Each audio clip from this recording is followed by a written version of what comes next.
කොහොමද? Learn English with Harsh YouTube channel එකට අදත් ඔයාලව සාදරයෙන් පිළිගන්නවා.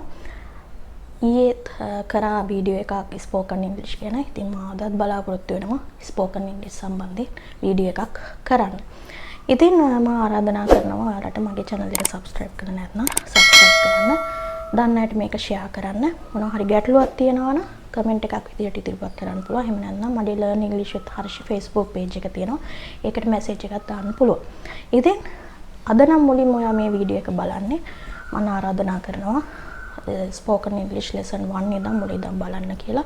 හේතුව මම 1 වලදී කියනවා මගේ මේකේ අරමුණ මොකක්ද කියලා මම කොහොමද මේක කරගෙන යන්නේ කියන එක මම පැහැදිලි කරනවා. ඉතින් විශේෂ දෙයක් නැහැ. ඔයාලට තියෙන්නේ පොතක් මේන්ටේන් කරගෙන යන්න.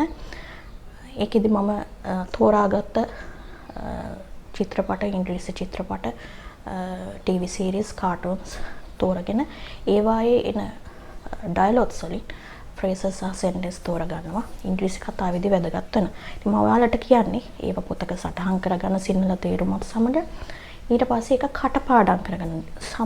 බොහොම ශබ්ද නගල එක කියවලා කටපාඩම් කරගන්න.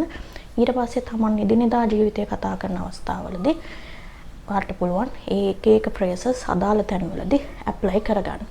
ඉතින් එහෙම කරගෙන යනකොට දන්නේම නැතුව මම මේ විදිහට දිගටම කරගෙන යන්න බලාපොරොත්තු වෙනවා. ඒක දන්නේම නැතුව ඔයාලා තුල හොඳ වචන ප්‍රමාණයක් එකතු වෙලා දන්නේම නැතුව වචන වලට කතා කිරීමේ හැකියාව, හොඳින් ඉංග්‍රීසි කතා කිරීමේ හැකියාව ඔයාලා තුල ගොඩනගනවා. අනිවාර්යයෙන් මට මේක කියන්න පුළුවන් 100%ක්ම මේක හරිම නිවැරදි ක්‍රමේ ඉංග්‍රීසි කතා කරන්න ඕන නම් ඉස්සෙල් ඉංග්‍රීසි කතා කරන්න පාර්ට්නර් කෙනෙක් හොයාගන්නට කලින් ඔයාලා තුල ඉංග්‍රීසි හොඳ වචන ප්‍රමාණයක් එකතු කරගන්න. එහෙම එකතු කරගත්තොත් ඉංග්‍රීසි ඕනම තැනකදී ඔයාලට මුලින්ම හම්බෙන්නේ ෆොරිනර් කෙනෙක් වුණත් එයා එක්කනත් ඕනම තැනකදී බය නැතුව කතා කරන්න. ඔයාලට ඒ කොන්ෆිඩන්ස් එක, ඒ ආත්ම ශක්තිය ඇති කරන්න ඔයාලට මේ lessons රුකුලක් වෙනවා කියලා මම විශ්වාස කරනවා. එහෙනම් අපි සුපුරුදු පරිදි අදත් පටන් ගමු. හරි. අපි බලමු මේ පහ. Think about what you went through the last time you quit. ඒ කියන්නේ ඔයා අන්තිමට ඒක නතර කරනකොට ඔයා මුහුණ දුන් දේ ගැන හිතන්න. අන්තිමට ඔයා ඒක නතර කරනකොට ඔයා මුහුණ දීපු දේ ගැන හිතන්න. එතකොට අපි කියනවා think about what you went through the last time you quit. හිතලා බලන්න කෙනෙක් සිගරට් පානය කරගෙන හිටියා. ඊට පස්සේ ආ ඒක නතර කරලා ආයෙත් එයා ඒක පටන් ගන්න. එතකොට කියනවා think about what you went through the last time you quit. හිතලා බලන්න අන්තිමට ඔයා ඒක නතර කරනකොට ඔයා මුහුණ දුන්න දේ ගැන හිතලා බලන්න. අන්න ඒක තමයි think about what you went through. හිතන්න ඔබ මුහුණ දුන් දේ ගැන. හිතන්න ඔබ මුහුණ දුන් දේ ගැන හිතන්න. think about what you went through the last time you quit. අන්තිමට ඔයා ඒක නතර කරනකොට. ඒක තමයි පළවෙනි එක. ඊළඟ එක තමයි this time I won't quit. දැන් I won't කියලා කියන්නේ will not කියන එකේ short form එක. අපි ගන්නෙ won't කියලා. ඒකට this time I won't quit. ඒ කියන්නේ මේ වතාවේ මම මේක නවත්තන්නේ නැහැ. මේ වතාවේ මම නවත්තන්නේ නැහැ. මම මේක නතර කරන්නේ නැහැ. මේ වතාවේ මම නතර කරන්නේ නැහැ. This time I won't quit. Put it out. Put it out. ඒ කියන්නේ අපි හිතමු මේ දැන් ඒක කියන්නේ ඒක එළියට දාන්න කියන එක. කටේ මොනවා හරි තියාගෙන ඉන්නවනම් ඒක එළියට දාන්න. ඒක කොහොමද අපි කියන්නේ? Put it out. ඒක එළියට දාන්න. Put it out. ඒක එළියට දාන්න. ඊට පස්සේ I am putting it out. Okay. I am putting it out. හරි මම මේ එළියට දානවා. I am putting it out. මම මේ එළියට දානවා. I am putting it out. I can't drink this now. මට මේක දැන් බොන්න බෑ. I can't drink this now. මට මේක දැන් බොන්න බෑ. හරි. පළවෙනි එක තමයි think about what you went through. හිතලා බලන්න ඔබ මුහුණ දීපු ආකාරය ගැන, මුහුණ දුන්න ආකාරය ගැන හිතන්න. අන්තිම වතාවට ඔයා නතර කරනකොට, ඔයා මුහුණ දුන් දේ ගැන හිතන්න. ඒක තමයි පළවෙනි එක. ඊට පස්සේ this time I won't quit. ඒ කියන්නේ මේ වතාවේ මේ පාර මම මේක නතර කරන්නේ නැහැ. This time I won't quit. put it out. ඒක එළියට දාන්න. ඒක එළියට දාන්න. කොහොමද? put it out. I'm putting it out. මම මේ එළියට දානවා. මම මේ එළියට දාන ගම I'm putting it out. I can't drink this now. මට මේක දැන් බොන්න බෑ. I can't drink this now. මට මේක දැන් බොන්න බෑ. හරි. මේක ලියා ගන්න සිංහල තේරුමත් එක්ක. හරි. මේ පහ ගමු බලන්න. I'm going to change. මම අර වෙන ඇඳුමක් දාගෙන යනවනම් I'm going to change. මම වෙනත් ඇඳුමක් දාගන්න යනවා. I'm going to change. I'm going to change. How is it going? මෙතන is කියන එක තමයි apostrophe දාලා how is it going? How is it going? ඒ කියන්නේ කොහොමද ඒක යන්නේ? දැන් හිතන්න ප්‍රොජෙක්ට් එකක් කෙනෙක් කර ඉන්නවා. කොහොමද ඒක කෙරෙන්නේ? කොහොමද මේ වැඩේ යන්නේ? එහෙම අහන්නේ කොහොමද? How is it going? How is it going? හරි. It's going pretty good. ඒක හොඳට යනවා. ඒක හොඳට යනවා. කොහොමද කියන්නේ? It's going pretty good. It's going pretty good. ඒක හොඳට යනවා. When do we meet him? කවද්ද අපිට ඔහුව මුණ ගැහෙන්නේ? කවද්ද අපිට ඔහුව හමුවන්නේ? When do we meet him? I don't even know how I feel about him yet. Yet කියන්නේ තවම කියන අදහස. එතකොට මමවත් තවම දන්නේ කොහොමද මට එයා ගැන ෆීල් වෙන්නේ කියලා. කොහොමද මට එයා ගැන හැඟෙන්නේ කියලා මමවත් තවම දන්නේ නැහැ. මමවත් තවම දන්නේ නැහැ මට ඔහු ගැන කොහොමද ෆීල් වෙන්නේ කියලා. ඒක තමයි I don't even know how I feel about him yet. මමවත් තවම දන්නේ නැහැ මට ඔහු ගැන කොහොමද ෆීල් වෙන්නේ කියලා.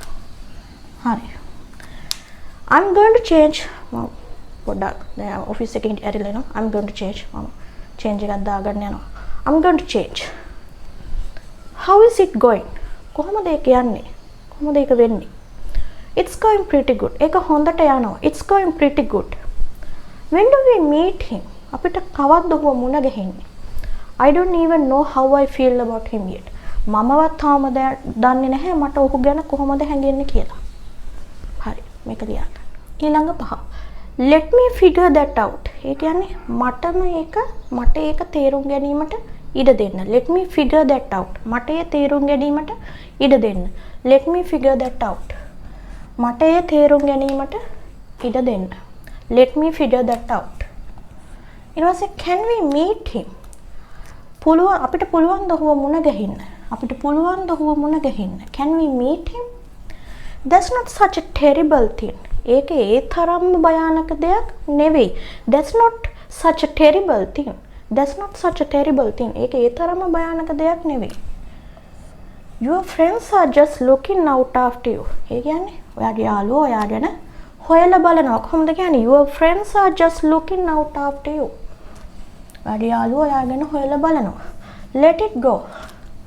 යන්න දෙන්න. ඒක අතාරින්න. කොහොමද දැන් මොකක් හරි යාළුවෝ මොකක් හරි ප්‍රශ්නයක් ගැන හිත ඉන්නවා. Let it go මචං. අතැල්ල දාන්න මචං. Let it go. අතැල්ල දාන්න. Let me figure that out. ඒ කියන්නේ මට ඒ තේරුම් ගැනීමට ඉඩ දෙන්න. Let me figure that out.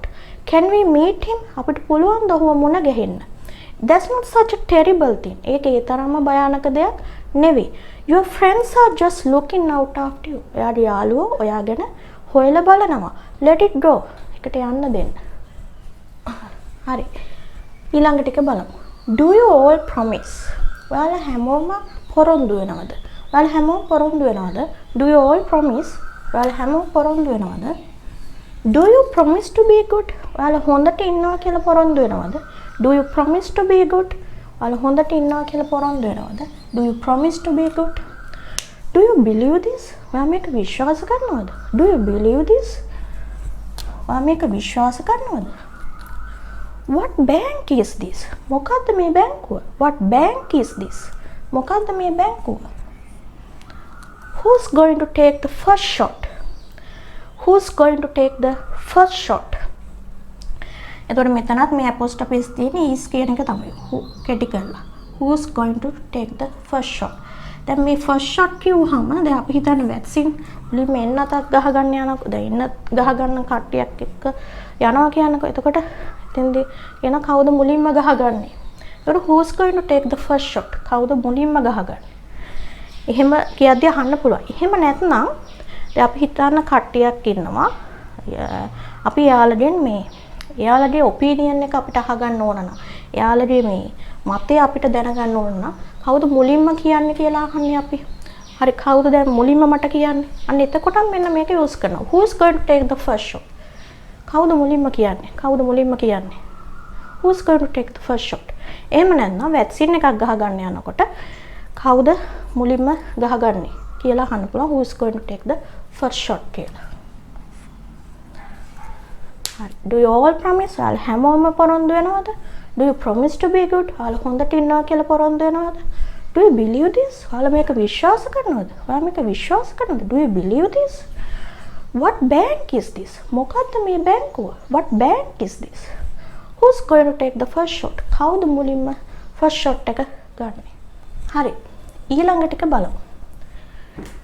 we are talking about someone that I am going out with. අපි මේ කතා කරන්නේ මේ මම එළියට යන කෙනා ගැනද? we are talking about someone that I am going out with. මම මේ එළියට යන කෙනා ගැනද මේ අපි මේ කතා කරන්නේ දැන්? we are talking about someone that I am going out with. මම එළියට යන කෙනා ගැනද මේ අපි මේ කතා කරන්නේ? we are talking about someone that I am going out with. do you notice? ඔයා ඒක දැක්කද? sorry. මේක එන්නේ did you notice? did you notice? ඔයා ඒක දැක්කද? ඔයා ඔබේ දුටුවද? ඔයා ඒක දැක්කද? did you notice?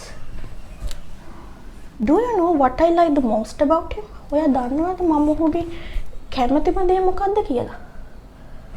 do you know what I like the most about him? ඔයා දන්නවද මම ඔහුගේ කැමතිම දේ මොකක්ද කියලා? do you know what I like the most about him? how was the game? කොහොමද තරගය? දැන් කවුරු හරි මැච් එකක් ගහලා එනවනම් how was the game? කොහොමද තරගය? how was the game? how is that possible? කොහොමද එහෙම වෙන්නේ? how is that possible? කොහොමද එහෙම වෙන්නේ? how is that possible? how is that possible? කොහොමද එහෙම වෙන්නේ? කොහොමද එහෙම වෙන්නේ? how is that possible? we are talking about someone that I am going out with. අපි මේ කතා කරන්නේ මේ මම එළියට යන කෙනා ගැනද? we are talking about someone that I am going out with. did you notice? ඔයා ඒක දැක්කද? did you notice? do you know what I like the most about him? ඔයා දන්නවද මම මොකක්ද ඔහුට කැමතිම දේ කියලා? do you know what I like the most about him? how was the game? කොහොමද තරගය? how is that possible? කොහොමද එහෙම වෙන්නේ? how is that possible? කොහොමද එහෙම වෙන්නේ? හරි මේක ලියා ගන්න. හරි ඊළඟ ටික බලමු. he made us into a team. ඔහු අපිව ටීම් එකක් විදිහට කණ්ඩායමක් විදිහට අපිව හැදුවා. he made us into a team. ඔහු අපිව කණ්ඩායමක් විදිහට ටීම් එකක් විදිහට හැදුවා. I have to give you something. මට ඔයාට යමක් දිය යුතුයි. I have to give you something. I have to give you something. මට ඔයාට යමක් දිය යුතුයි. keep the change. ඉතුරු තියාගන්න. ඔයා ඉතුරු තියාගන්න. keep the change. does anyone want to see this? does anyone want to see this? does anyone want to see this? කාට හරි ඕනද මේක බලන්න? does anyone want to see this? කාට හරි ඕනද මේක බලන්න? does anyone want to see this? what the hell is that? what the hell is that? මොන මගුලක්ද? කොහොමද කියන්නේ? what the hell is that? මොන මගුලක්ද? what the hell is that? he made us into a team. ඔහු අපිව කණ්ඩායමක් විදිහට හැදුවා. I have to give you something. මම ඔයාට යමක් දිය යුතුයි. I have to give you something. keep the change. ඉතුරු තියාගන්න. keep the change. does anyone want to see this? කාට හරි ඕනද මේක බලන්න? does anyone want to see this? what the hell is that? what the hell is that? මොන මගුලක්ද? හරි ඔකත් ලියාගන්න. හරි අන්තිම ටික අපි අද දවසේ අන්තිම ටික ඉගෙන ගමු. I accept all those flaws. ඒ කියන්නේ මම හැමෝගෙම අඩුපාඩු මම පිළිගන්නවා. I accept all those flaws. ඒකත් එක්කම මේක සම්බන්ධ කරලා ගමු. Why can't you accept me for this? ඇයි ඔයාලට බැරි මේ දෙයට මාව පිළිගන්න? I accept all those flaws. මම හැමෝගෙම අඩුපාඩු පිළිගන්නවා. Why can't you accept me for this? ඇයි ඔයාලට බැරි මේ දෙයට මාව පිළිගන්න. ඒ කියන්නේ මගේ අතින් යම් කිසි අඩුපාඩුවක් වෙනවා ඇති. එතෙන්දී යා ඒක සාධාරණීකරණය කරන්න යා කියන ඇති මම ඔයාගේ ඔක්කොගේම අඩුපාඩු පිළිගන්නවා. ඇයි ඔයාලට බැරි මේ දේ වෙනුවෙන් මාව මේ දේ සඳහා මාව පිළිගන්න. I accept all those flaws. Why can't you accept me for this? මම ඔයාලගේ හැම අඩුපාඩුවක්ම මම accept කරනවා. මම පිළිගන්නවා. ඇයි ඔයාලට බැරි මගේ මේ දේ ඔයාලට බැරි accept කරන්න? ඒ තමයි පළවෙනි එක. I accept all those. හැමෝගෙම තියෙන අඩුපාඩු මම පිළිගන්නවා. Why can't you accept me for this? ඇයි ඔයාලට බැරි මාව පිළිගන්න මේ දේ සඳහා? I should really get back to work. ඇත්තෙන්ම මම ආපසු වැඩට යා යුතුයි. I should really get back to work. ඇත්තෙන්ම ආපහු මම වැඩට යා යුතුයි. I should really get back to work. It's just going to be really hard. It's just going to be really hard. ඒක ඇත්තෙන්ම දුෂ්කර වෙනු ඇත. ඒක දුෂ්කර දෙයක් වෙනු ඇත. It's just going to be really hard. ඒක ඇත්තටම අමාරු දෙයක් වෙනවා. ඒක ඇත්තෙන්ම අමාරු දෙයක් වෙනවා. It's just going to be really hard. It's just going to be really hard. Don't you realize what you are doing to yourself? ඇත්තෙන්ම වාට තේරෙන්නේ නැද්ද? ඇත්තෙන්ම වාට වැටහෙන්නේ නැද්ද? Don't you realize? ඇත්තෙන්ම වාට වැටහෙන්නේ නැද්ද? What you are doing to yourself? ඔයාටම කරගන්න දේ ගැන ඔයාට වැටහෙන්නේ නැද්ද? ඔයා yourself කියන්නේ ඔයාටම කරගන්න දේ ගැන ඔයාට වැටහෙන්නේ නැද්ද? Don't you realize what you are doing to yourself? ඔයාට ඇත්තටම තේරෙන්නේ නැද්ද ඔයාටම කරගන්න දේ ගැන? Don't you realize what you are doing to yourself? හරි. I accept all those flaws. Why can't you accept me for this? මම ඔයාලා හැමෝගෙම අඩුපාඩු පිළිගන්නවා. ඇයි ඔයාලට බැරි මගේ මේ දේ සඳහා මාව පිළිගන්න? I should really get back to work. මම ඇත්තෙන්ම ආපහු වැඩට යන්න ඕන. I should really get back to work. It's just going to be really hard. ඒක ඇත්තෙන්ම අමාරු කාර්යයක්, දුෂ්කර කාර්යයක් වෙනවා. Don't you realize what you are doing to yourself? ඔයාට තේරෙන්නේ නැද්ද? ඔයාට ඇත්තටම වැටහෙන්නේ නැද්ද? ඔයාටම කරගන්න දේ ගැන? Don't you realize what you are doing to yourself? හරි. මේ ටික ලියාරි. එහෙනම් අද දවසේත් ඉංග්‍රීසි කතාවේදී වැදගත් වෙන phrases සහ sentences කතා කරා. මේ ගොඩක් ප්‍රශ්න විදියට අහන ඒවා වැඩිපුර තිබුණා. ඉතින් ඒව හොඳට කියවලා කටපාඩම් කරගන්න. එතකොට ඔයාලට ඒව මතක හිටිනවා. ඊට පස්සේ අදාළ තැන්වලදී නිකන් ඉන්න එපා. ඒක යූස් කරගන්න. එහෙම යූස් කරගෙන ඩේලි ඔයාලා සාමාන්‍ය කතා බහේදී යූස් කරගන්න. ඊට පස්සේ ඔයාලට පුළුවන්කම ලැබෙනවා ඇත්තෙම කාලයක් තිස්සේ මේක ප්‍රැක්ටිස් කරගෙන ගියාම හොඳට ඉංග්‍රීසි කතා කිරීමේ පුළුවන්කම අනිවාර්යයෙන්ම ලැබෙනවා. 100%ක්ම විශ්වාසයෙන් මම කියනවා. ඉතින් මේ විදිහට කරගෙන යන්න පොත ලස්සනට මේන්ටේන් කරගෙන යන්න මම කිව්වා කලින් වීඩියෝ එකදී පොත ලස්සනටම මේන්ටේන් කරගෙන යන 3 දෙනෙක් මම මේ වසර අවසානයේදී තෝරගන්නවා කිව්වා. ඒ 2023 දෙසැම්බර් වෙනකොට ඒ තෝරගන්න 3 දෙනාට වටිනා ත්‍යාගයකුත් දෙනවා කියලා මම කිව්වා. ඒක නිසා හොඳට පොත මේන්ටේන් කරගෙන යන්න. දවස ගානේ මේ ශබ්ද නගල හොඳට කියවන්න. ඇක්ෂන් එකක් දාගෙන එහෙම කියවන්න. කතා කරන විදිහට හොඳට කියවන්න. කියවලා හොඳට කටපාඩම් කරගන්න. ඊට පස්සේ ඔයාලා දන්නව එතකොට වචන ගානට කතා කරනකොට ඒක ඇප්ලයි කරගන්න තියෙනවා. හරි. එහෙනම් නැවත වීඩියෝ එකකින් හමු වෙනතුරු මම ඔයාලට සුබ දවසක් ප්‍රාර්ථනා කරනවා. එහෙනම් ගිහින් යන්න ස්තුතියි.